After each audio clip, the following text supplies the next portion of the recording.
You might be the most loving cat parent in the world, but without even realizing it, you could be doing things that are actually hurting your cat. Sounds surprising, right? The truth is, some of the most common things we do every day, things we think are normal or even helpful, might be silently making our cats stressed, sick, or even shortening their lives.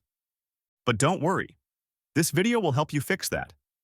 By the end of this video, you'll know exactly what to stop doing and how to create a happier, healthier life for your furry friend. And hey, before we dive in, if you care about your cat and want to keep learning ways to keep them happy and safe, make sure to hit that subscribe button. It's totally free, but it gives us a huge motivation to keep making helpful videos like this. Thanks a ton. Now, let's find out how you might be hurting your cat without even knowing it. Ignoring subtle signs of pain or illness. Cats are incredibly good at hiding pain. It's something they've evolved to do for survival. In the wild, showing weakness would make them a target for predators. Unfortunately, this means that when your cat is sick or in pain, you won't always get clear signs like whining or limping.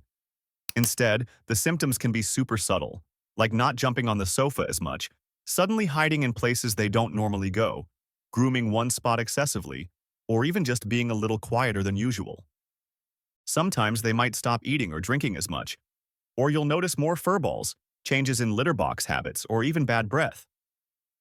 These are easy to brush off, but they might be red flags. The earlier you catch things, the easier and cheaper they are to treat. Annual vet checkups are important, even if your cat seems fine. And if something feels off, follow your gut. You live with your cat. You know their habits, their quirks, their energy. When those change, pay attention. Being proactive could literally save their life. It's better to be the overly cautious cat parent than to regret not acting sooner. Feeding them the wrong food. Feeding your cat isn't just about filling a bowl, it's about giving them the right kind of nutrition to support their health. Many commercial cat foods, especially the cheaper ones, contain low-quality ingredients like meat byproducts, grains, and artificial additives. These can lead to long-term issues like obesity, diabetes, skin conditions, and kidney disease. You might think your cat loves dry food. And sure, it's crunchy and convenient, but most cats aren't drinking enough water to stay properly hydrated, especially if they only eat dry kibble. That puts a strain on their kidneys over time. Wet food is often a better option because it adds hydration. Ideally, you want to feed your cat a high-protein, meat-based diet with limited carbs. And let's talk about table scraps and human food. Things like onions, garlic, chocolate, caffeine, alcohol, and even bones can be toxic. Milk? It sounds cute in cartoons, but most adult cats are lactose intolerant. It can cause stomach upset or diarrhea. Also, portion control matters. Overfeeding, even by a little, adds up. Cats don't need variety like we do. They need consistency and balance. When in doubt, ask your vet for recommendations tailored to your cat's age, weight, and health condition. Yelling or punishing. Your cat. Cats aren't dogs. They don't understand yelling or punishment. When you raise your voice or spray them with water, you're not training them. You're just making them feel scared, stressed, or confused. Unlike dogs, cats don't associate punishment with their actions. Instead, they associate it with you, the person they thought they could trust. So what happens? Your cat starts avoiding you, hiding more, and may even become aggressive or anxious. You might see signs like urinating outside the litter box, over-grooming, or even lashing out seemingly for no reason. But often, it's anxiety stemming from a broken bond. There are always reasons behind cat behavior. If your cat is scratching the furniture, they're not being bad. They're trying to stretch, sharpen claws, and mark territory. If they jump on the counter, they're exploring vertical spaces, something cats instinctively crave. So instead of yelling, give them alternatives. Use positive reinforcement. Reward them when they use a scratching post. Give treats when they use the right perch. Create an environment that supports their instincts rather than punishing them for being a cat. Trust takes time to build and seconds to destroy. Choose patience over punishment. Not giving them enough playtime. Cats may sleep a lot, but they still need daily physical and mental stimulation. Without regular playtime, your cat can become bored, anxious, and even depressed. That boredom can manifest in destructive behavior, like scratching furniture, knocking things over, or picking fights with other pets. Play isn't just about fun, it's about mimicking the natural hunt. Cats have a built-in cycle: stalk, chase, pounce, kill, eat, groom, sleep. That's how they function in the wild. Without an outlet for that energy, they might become overweight, sluggish, or emotionally detached. Toys that mimic prey, like feather wands or laser pointers, tap into that primal instinct. But the trick is to let them win. Let them catch the toy now and then, so they don't get frustrated. Also, rotate toys to keep them exciting. A toy left out all the time becomes part of the furniture. Just 10 to 15 minutes of interactive play daily can make a massive difference. It improves your cat's mood, health, and even deepens your bond with them. And let's be honest, it's fun for you too. So make playtime a non-negotiable part of your day. Your cat needs it more than you think. Forcing affection when they don't want it. Cats are incredibly particular about when and how they receive affection. Unlike dogs, they aren't always craving attention, and forcing cuddles or holding them when they want space can actually make them more distant over time. You might think you're showing love, but your cat might feel trapped, irritated, or even scared. Some signs that your cat isn't in the mood for affection include swishing tail, flattened ears, dilated pupils, stiff body posture, or trying to squirm away. If you ignore these cues, it sends the message that their boundaries don't matter, and cats don't forget that easily. On the flip side, respecting their space helps them trust you more. Sit near them, offer your hand slowly, and let them come to you. Some cats prefer affection in short bursts, or only in certain areas like under the chin or behind the ears. Learning your cat's love language is key. And remember, affection comes in different forms. Some cats prefer sitting next to you, following you around the house, or slow blinking from across the room. That's love too. Let them love you in their own way, and your relationship will blossom beautifully over time. Using strong cleaning products around them. Many of the cleaning products we use daily, like bleach, ammonia, floor cleaners, or scented sprays, contain chemicals that are harmless to us but dangerous for cats. Cats are lower to the ground, walk barefoot, and groom themselves constantly. So when they walk across a freshly cleaned floor or counter, those chemicals end up on their paws, and then in their mouth when they lick themselves.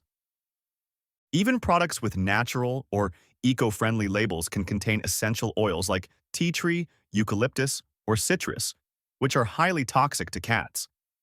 The scents we enjoy can actually cause breathing issues, skin irritation, or even liver damage in your furry friend. And aerosol sprays? They hang in the air and settle on fur, bedding, and toys, places your cat interacts with constantly. Instead, switch to pet-safe cleaning solutions. Look for products specifically marked safe for pets, or go old school with diluted white vinegar or baking soda for everyday cleaning. Always let floors and surfaces fully dry before letting your cat walk on them, and never spray air fresheners or use diffusers around where your cat eats, sleeps, or plays. Your cat's liver isn't as equipped to process toxins as ours is. A little caution can protect them from big risks. Not cleaning the litter box enough. Let's be honest. Nobody loves cleaning the litter box. But for your cat, that box is their bathroom, and keeping it clean is essential for both hygiene and mental well-being. Cats are naturally very clean animals. If their litter box is too dirty, smelly, or even just not up to their standards, they may choose to go outside the box, on carpets, laundry, or even your bed. A dirty litter box isn't just gross. It can actually cause urinary tract infections, UTIs, bladder inflammation, or constipation because your cat might hold it in too long to avoid using it. And if you have more than one cat and not enough boxes, the rule is one per cat, plus one extra, things get even more complicated. At that, you should scoop the litter at least once a day and fully change it every week or two depending on the type. Wash the box with mild, unscented soap. Avoid strong-smelling cleaners that can deter your cat. Also, pay attention to the location.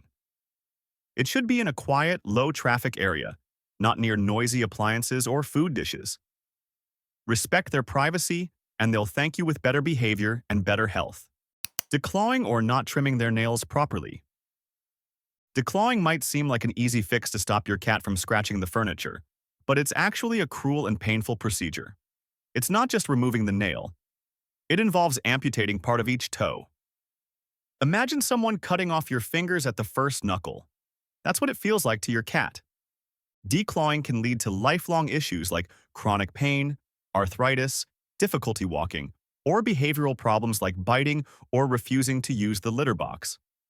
Thankfully, this practice is now banned or discouraged in many countries and veterinary clinics, and for good reason. Instead of declawing, you can trim your cat's nails regularly, every 2 to 4 weeks. Start slow and use proper cat nail clippers. If you're nervous, have a vet or groomer show you how. Never cut too deep, just snip the sharp tip. Over time, most cats tolerate nail trims, especially if you reward them with treats and affection. You can also redirect scratching behavior with sisal scratching posts, cardboard pads, or even horizontal scratchers. Place them near furniture or windows where your cat already loves to stretch. Scratching is natural. Your job isn't to stop it, but to guide it somewhere safe. Keeping them indoors without enrichment. While keeping your cat indoors is generally safer, avoiding traffic, predators, and disease, it can come with its own challenges if not done right. Indoor cats can easily get bored or frustrated without proper stimulation, and that boredom can turn into anxiety, obesity, or destructive behavior. Your cat still has wild instincts. They need to hunt, climb, explore, and observe the world around them. If they can't do that inside, they'll find their own ways, like climbing your curtains or meowing nonstop at the window. So what's the solution? Enrichment. Add cat trees, shelves, puzzle feeders, interactive toys, and cozy spots by sunny windows. Rotate toys regularly to keep things fresh. Use treat hunts or food puzzles to engage their brain. Even something simple like a cardboard box can turn into a fun playground. If possible, set up a catio, a secure outdoor enclosure, or train them to walk on a leash for supervised outdoor time. Even bird watching from a window perch can offer tons of entertainment. A well-stimulated indoor cat is a happy cat. It takes a little effort to set up their environment, but the mental and physical rewards are huge. Not taking their mental health seriously. Just like humans, cats can suffer from stress, anxiety, and even depression. But since they can't talk, it's up to us to recognize the signs. Changes in appetite, increased sleeping or hiding, aggression, or over-grooming are all possible signs of emotional distress. Cats are sensitive to change. A new pet, moving house, loud renovations, or even small things like rearranging furniture can throw them off. Some cats adapt quickly, while others need time and reassurance. Ignoring their emotional health can lead to chronic stress, which weakens their immune system and makes them more prone to illness. Create a calm, predictable routine. Keep their environment consistent and introduce changes slowly. Use pheromone diffusers if your cat is stressed. Give them plenty of safe spaces to retreat. High perches, cozy hideouts, or covered beds where they can decompress. Also, spend quality time with them. Talk to them, play with them, respect their need for space, and celebrate their quirks. Your attention is more than love. It's comfort, stability, and security for them. A mentally healthy cat is more affectionate, playful, and confident. Taking their emotional well-being seriously is one of the most important gifts you can give. So, how many of these mistakes were you unknowingly making? Don't worry. Being a great cat parent is all about learning and growing. If this video helped you understand your cat better, please support this channel by hitting that subscribe button. It's totally free. But for us, it's a massive motivation to keep making videos that help people and their pets live better lives together. Drop a comment and tell us which point surprised you the most. And if you have any tips or cat stories to share, we'd love to hear them. And hey, go give your cat a little extra love today. They deserve it.